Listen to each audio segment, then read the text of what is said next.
Hello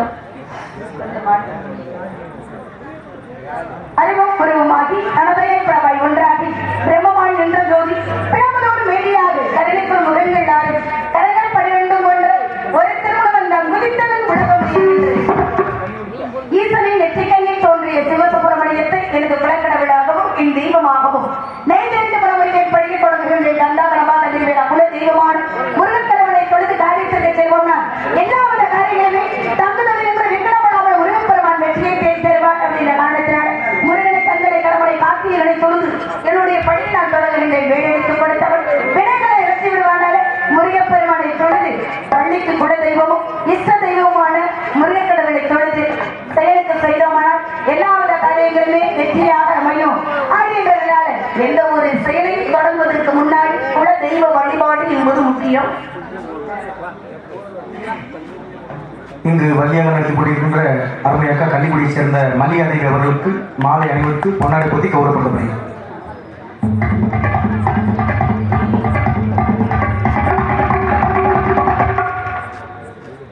மாலை நினைத்து பொன்னாடை பொருத்தி பெருமைப்படுத்திய விழா கமிட்டியாருக்கும் கிராமத்தாருக்கும் என் சார்பில் எங்கள் இசைக்குழு சார்பில் நெஞ்சார்ந்த நன்றியை தெரிவித்துக் கொள்கிறேன்.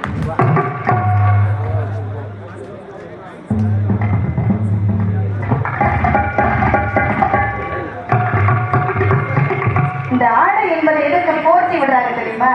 அதுக்கு ஒரு மரியாதை இருக்கிறது. ஏன்னா ஆடை எல்லாருமே போட்டிருக்கோம், இருந்தாலும் ஆடையை வந்து போக்கி விடுறது வந்து தமிழருடைய பண்பாடு. என்ன தெரியுமா? இந்த ஆடை போக்கி விடுறது என்பது மரியாதை, அது மானத்தை காக்கக்கூடியது அல்லவா? அதன் காரணமாகத்தான் வந்து ஆடையை வந்து எல்லாரும் வந்து ஆடை அணிவித்து இருந்தாலும் அதை போர்த்தி விடுற ஒரு பண்பாடு என்பது தமிழுடைய மதிக்கக்கூடிய ஒரு பண்பாடும் கூட. அப்படி ஆடையை போர்த்தி மாலை அணிவித்து பெருமைப்படுத்திய இந்த விழா கமிட்டியாருக்கு என் சார்பில் இந்த இசைக்குழு சார்பில் நெஞ்சார்ந்த நன்றியை தெரிவித்துக் கொண்டு முருகனை வணங்கி பிறகு எதற்காக வந்தோம் அப்படின்னு எடுத்து சொல்லிடுவோமா? இன்றைக்குமே முருகனுக்கு அடிமையாக இருக்கின்ற காரணத்தினால முருகனுக்கு நான் அடிமையாக சொல்றேன். முருகன் என்ற ஒருவனுக்கு நான் அடிமை, தமிழ் முதல்வனுக்கு எனது தமிழ் முதல்வனுக்கு எனது முழு உரிமை.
எல்லூரைச் சேர்ந்த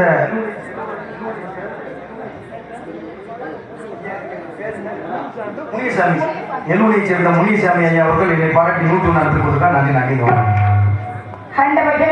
அனைத்தையும் காத்து ரசிக்கும் ஒரு அகிலாண்ட கோடி பிரம்மாண்ட நாயகி ராஜராஜ சிலையில் திறந்து பள்ளியை மனைவியும் காப்பாற்ற வேண்டும் என்ற மீனாட்சி ராய் மீனாட்சி திருவையோடு சொல்லக்கூடிய மதுரையும் இங்கே அறிவாரித்துக் கொண்டிருக்கக்கூடிய அந்த அம்பாளுடைய அருளை பரவல் மூடி வெகு தொலைவிலிருந்து நாங்கள் எல்லாம் வந்திருந்தால் அதற்கு முன்கூட்டியே தன்னுடைய உழைப்பை ஒரு சிறு பகுதியை தெய்வத்துக்காக செலவிட்டு கூட்டு பிரார்த்தனையாக செய்யக்கூடிய வழிபாடு மிக மிக சாட சிறந்தது.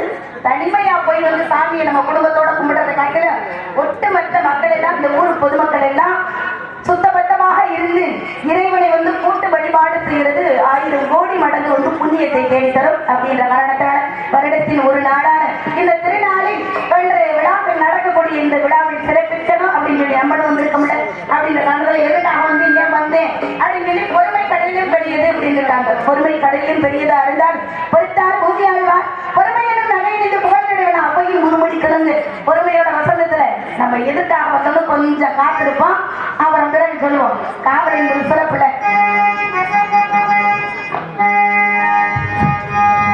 வசந்தத்தில்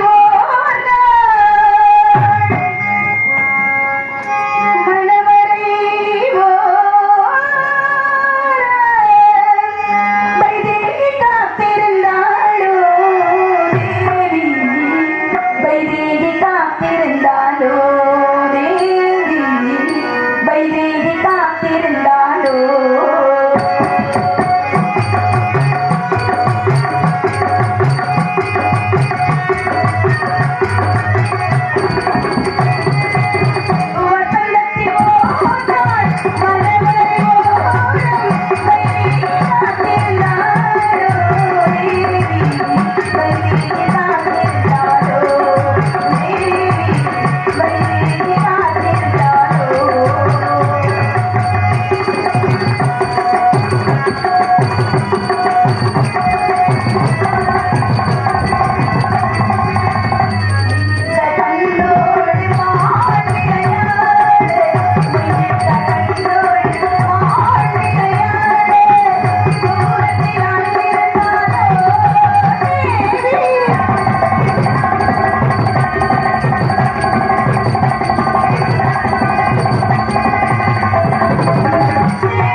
இசை விற்பன் சிலவன் காரவ புறவர் குற்றவர் எய்தர் பிள்ளர் காடக நடாரியனும் கேட்கறத செஞ்சாங்க நல்லா இருக்கு புண்ணியமா.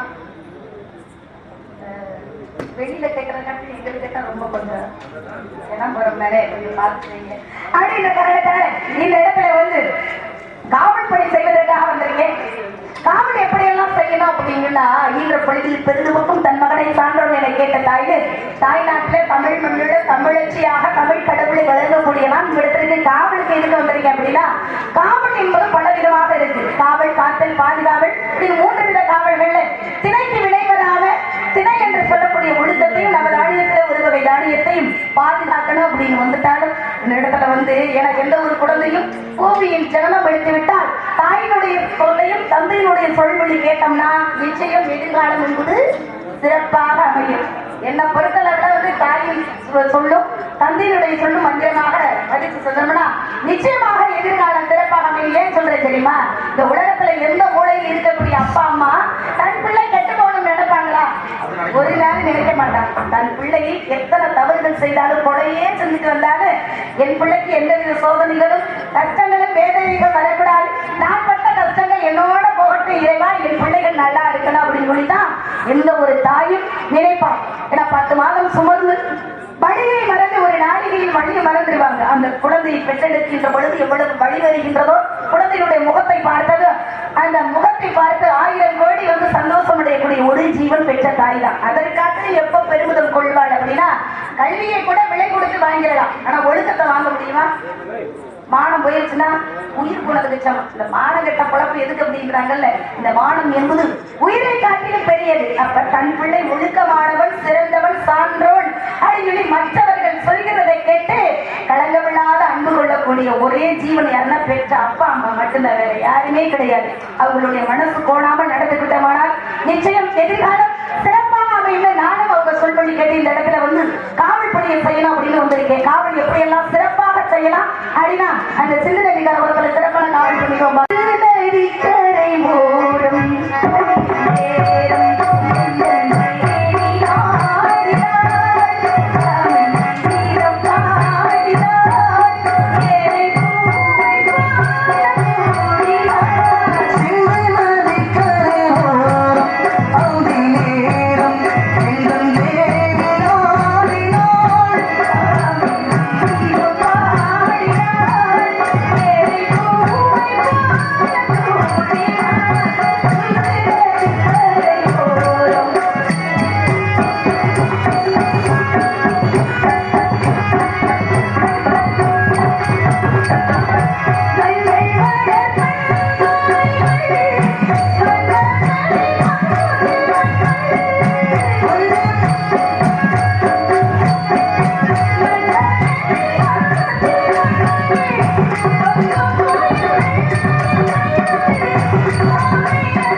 விளக்கம் இல்லாமல் வந்து நாங்கெல்லாம் பாடுறோம். நம்ம வாழ்க்கையில பாடிக்கிட்டு இருந்த ஒரு ஊர்ல சாம இருப்பாங்க, இருக்கிறாங்க, நம்ம பாடுறது பிடிக்கலையோ பிடிச்சிருக்கா அப்படின்னு சொல்லி நினைக்கிறோம்ல.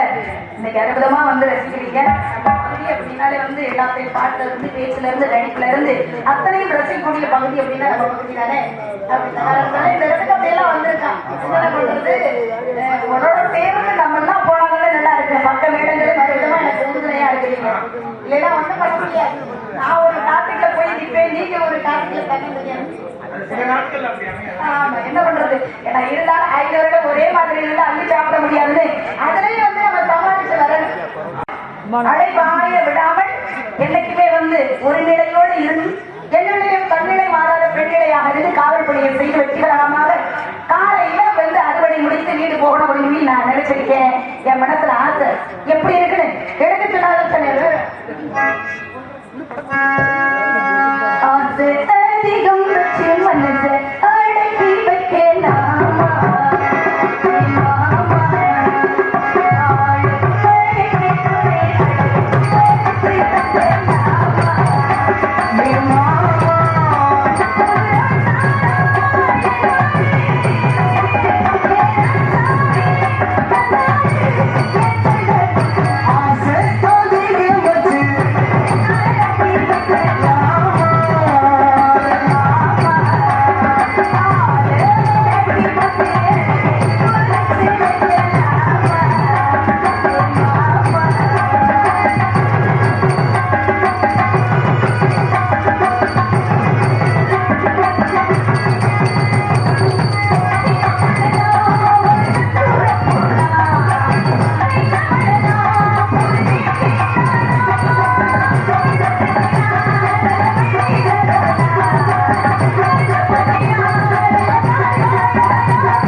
நான் வழியப்பா, நான் கழிக்குடிதான்.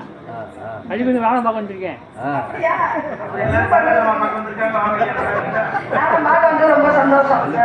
வந்திருக்கீங்க, ரொம்ப சந்தோஷம். இப்படி பத்தியெல்லாம் இப்படி நாடகங்களை இருந்து ரசிச்சு வந்திருக்காருல. அவ ஒண்ணும் பண்ண முடியாதுங்கிற கோயில் இல்லாத ஊர்ல குடியிருக்க கூடாது அப்படின்னாங்க. என்னைக்குமே வந்து ஆலயம் பொழுது சாலகம் நன்றல்லவா? எப்படி நாடகத்தை வந்து எந்த நேரத்திலையும் அழிக்க முடியாது. ஏன் தெரியுமா? கோயில் இருக்கிறதுக்கு நாடக கலை என்பது இருந்து கொண்டே இருக்கும். கோயில் இருந்தா விழா எடுப்பாங்கல்ல, விழா எடுத்தா மட்டுமா? விழா எடுத்துட்டு அன்னைக்கோட முடிஞ்சிடும். ஏதாவது ஒரு நிகழ்ச்சி வைக்கிறதுல அப்படி சொல்லுவாங்க. நிகழ்ச்சினா என்ன நிகழ்ச்சி? தெய்வத்துக்கு பிடித்தது வந்து இந்த நாடக கலை தான். ஏன் தெரியுமா? தெய்வங்களுடைய அதிகாரத்தை குறித்து வந்து நான் தான் வள்ளியா வந்து நிக்கிறேன்னா, வள்ளியை வந்து உருவத்துல வந்து விளையாட்டம் பார்ப்போம். அதிகாரத்தை பூசிக்கொண்டு மேடை ரெண்டு ஆடோசல் என்ற காணத்தர பாடுறோம்னா அந்த தெய்வத்துக்கு பிடித்த ஒரு நிகழ்ச்சி. முருகனுக்கு வள்ளிக்கு காலையில திருக்கல்யாண வைபவம் நடக்குது அப்படின்னா இந்த மக்கள் எல்லாம் முருகனுக்கு வள்ளிக்கு கல்யாணத்தை நடத்தி வைக்கிறாங்கன்னா அதனால உங்களுக்கு பலவித நன்மைகள் வரும். அதன் காரணமாகத்தான் தெய்வத்துக்கு பிடித்த நிகழ்வே வந்து நாடக கலை அப்படின்னு இருக்காங்க. இந்த நாடக கலையை அழிக்க முடியுமா? எத்தனை ஆண்டுகள் வந்தாலும் அழியக்கூடாது. கொஞ்சம் கொஞ்சமா கொஞ்சம் குறுகி கொண்டு வருகிறது. அதை அழியாமல் நம்மளை போன்ற கிராமத்துல உள்ள மக்கள் ஒவ்வொரு நாள் வந்து ஒவ்வொரு வருஷமும் விழா எடுத்து தெய்வங்களுக்கு பிடித்த நாடக கலையை நீங்க இந்த நாடகம் இல்லை எத்தனையோ நாடகங்கள் இருக்கு. அந்த நாடகத்துல எது வச்சாலும் பரவாயில்ல. அப்படி இந்த நேரத்துல இப்படி எல்லாம் போய் நாடகம் நம்ம மட்டும் நாடகம் போனா நல்லா இருக்கும். அதனால எங்க அண்ணன் வர்றாரு இன்னைக்கு. எங்க அண்ணன் வந்துட்டு எனக்கு பிரச்சனையே இல்லை தெரியுமா? அந்த சிங்கம் வந்த பழனி எனக்கு எத்தனை பேரு இடையூறு வந்தாலும் அவரை வந்து தடுத்து நிறுத்தி காவலெல்லாம் சிறப்பா கொண்டுட்டு போயிருப்பாரு. நம்ம எல்லாம் உழுதுட்டு வாழ்வாரி வாழ்வார் மற்றவெல்லாம் அவரை பின் தொழுது பின் செல்வார் அப்படின்னு இருக்காங்க. நம்ம எல்லாம் ஒவ்வொருத்தரும் விவசாயம் செய்து விவசாயத்தை முழுமையாக நம்பி வாழக்கூடிய மக்கள். ஆனா முறையாக விவசாயம் இன்னைக்கு நடக்குதா? நம்ம ஊர்ல உழவு மாடு இருக்காயா? இருக்கா? உழவு மாடு இருக்கா? நம்ம ஊர்ல இருக்கு பார்த்து நம்ம ஊர்ல இல்லையா? 199% உழவு மாடு இல்லை. ஆனா இல்ல அந்த மாதிரி ஏன்னா சித்திரை மாதம் 1ஆம் தேதி வந்து தமிழுடைய முறையான ஒரு பண்பாடு அப்படின்னா ஏறு தோன்றது தான். அதான் பண்பாட்டு முறை. ஆனா இன்னைக்கு என்ன இயந்திர கல்வி டிராக்டரை வச்சு எல்லாம் வந்து ஒரு பேர் போட்டுறாங்க. அன்னைக்கு முறையாக ஒவ்வொரு தமிழரும் வந்து ஆடி மாதம் 18ஆம் தேதி அன்னைக்கு எப்படி விவசாயத்தை தொடங்குவாங்க அதே மாதிரி தை மாசம் ஆகும் அந்த நெல்களை பார்க்கறதுக்கு 6 மாசம் ஆகும்ல. ஆனா இப்ப எப்படி இருக்கு 2.5 மாசத்துலயே நெல்லை அறுத்து கொண்டு வந்து வீட்டுல சேர்த்துடுறோம். வீட்டுக்கு கொண்டு வர்றதுல அப்படியே கடையில போட்டு வந்துடும்ல. அந்த மாதிரி முறையா விவசாயம் அன்னைக்கு எப்படி நடந்துச்சுன்னு பழமையை கொஞ்சம் நினைவு கொண்டு பார்ப்போமா? பார்க்கிற மாதிரி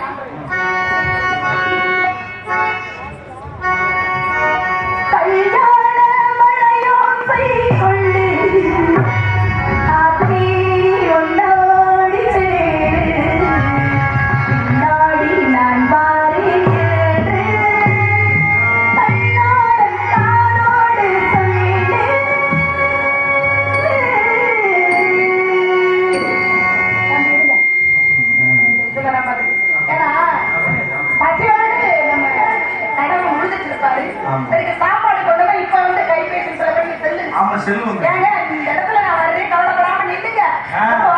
சீக்கிரம் வந்து வெளியலாம். அன்னைக்கு அப்படி இருக்கா? இல்ல அப்பதான் அந்த காற்றை வந்து தன் கணவனுக்கு அந்த மணப்பெண் வந்து அப்படியே தூது விடுறான்.